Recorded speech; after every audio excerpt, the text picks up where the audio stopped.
আসসালামু আলাইকুম। আজ ঘাস কাটতে এসে এক অন্যরকম অভিজ্ঞতা হলো। জীবনে এমন মুহূর্তগুলো সব সময় আসে না। মাঠে থাকা অবস্থায় ঝড় বৃষ্টি পানি এক অন্যরকম মুহূর্ত। আজ সকালটা শুরু হয়েছিল একবারেই ভিন্নভাবে। রাত থেকে আকাশে মেঘ জমেছিল। ভোরে ঘুম ভাঙার পর জানালার বাইরে তাকিয়ে দেখি চারপাশে ঘন মেঘে ঢাকা আকাশ। আবার বাতাসে একটা আলাদা ঠান্ডা অনুভব হচ্ছিল। মনে হচ্ছিল আজ কিছু একটা অন্যরকম হবে। তবু আমি গরুর জন্য ঘাস কাটতে বের হয়ে চলে এসেছি মাঠে। কিন্তু আবহাওয়াটা দেখে মনে হচ্ছিল আজ সেই সহজ দিনের মতো হবে না। তবুও মনে ছিল একটা অন্যরকম উচ্ছ্বাস। আমার ঘাসের জমিতে পৌঁছানোর পরে দেখি বৃষ্টি শুরু হয়ে গেছে। ঘাস কাটা মুহূর্তটা অনেক ভালো লাগছিল। হালকা গুড়ি গুড়ি বৃষ্টি, হালকা বাতাস, খুবই ভালো লাগছিল আবহাওয়াটা। আবহাওয়া যেমনই হোক না কেন আমাদের জীবন থেমে থাকে না। বিশেষ করে কৃষকের জীবন, যেখানে প্রতিদিনই নতুন করে চ্যালেঞ্জ আর যুদ্ধ করতে হয়। কেউ হয়তো এমন দিনে ঘরে বসে থাকবে, কিন্তু আমাদের তা সম্ভব হয় না।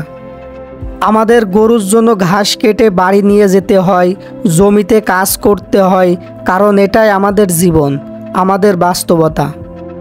কোনো দিন হয়তো শরীর ভিজে যায়, আবার কোনো দিন কাদা মেখে বাড়িতে ফিরতে হয়।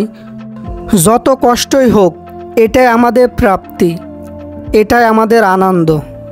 ঝড় বৃষ্টির মধ্যে দাঁড়িয়ে ঘাস কাটা আসলে একটা অন্যরকম অভিজ্ঞতা।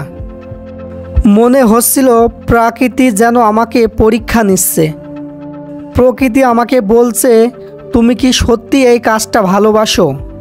শরীর ভিজে যাচ্ছিল, কিন্তু মন ভরে যাচ্ছিল এই প্রাকৃতিক রূপ দেখে। চারপাশে শুধু বৃষ্টির শব্দ।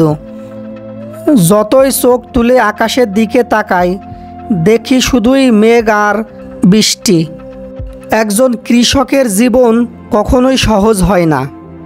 শীত, গরম, বৃষ্টি সব কিছুর মাঝেই আমাদের এই কাজ করতে হয়। আজকের দিনটা হয়তো কঠিন, কিন্তু কাল হয়তো আরও কঠিন হতে পারে। তবু আমরা থেমে থাকি না, কারণ আমরা জানি এটা আমাদের প্রতিদিনের লড়াই। মনে মনে ভাবছিলাম, এই মুহূর্তে শহরের মানুষরা কি করছে?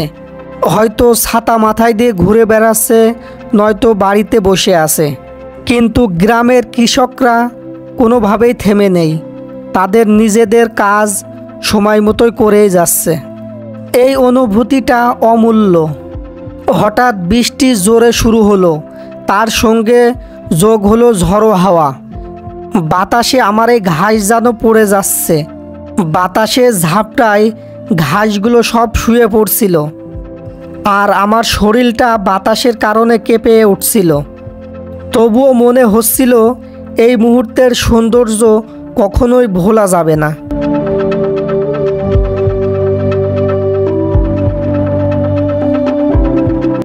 ঘাস কাটতে কাটতে অনেক ঘাসই কাটা হয়ে গেল।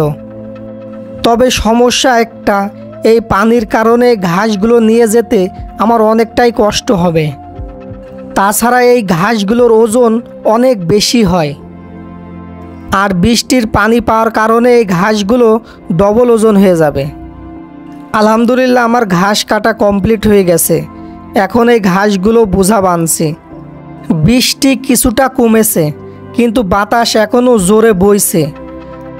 কিন্তু আমার মনে হচ্ছে আজকের এই কষ্টটাও একদিন স্মৃতি হয়ে থাকবে ইনশাআল্লাহ।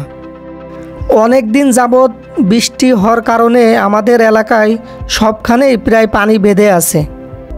আবার অনেক কৃষকের ফসল নষ্ট হয়ে গিয়েছে এই পানির কারণে।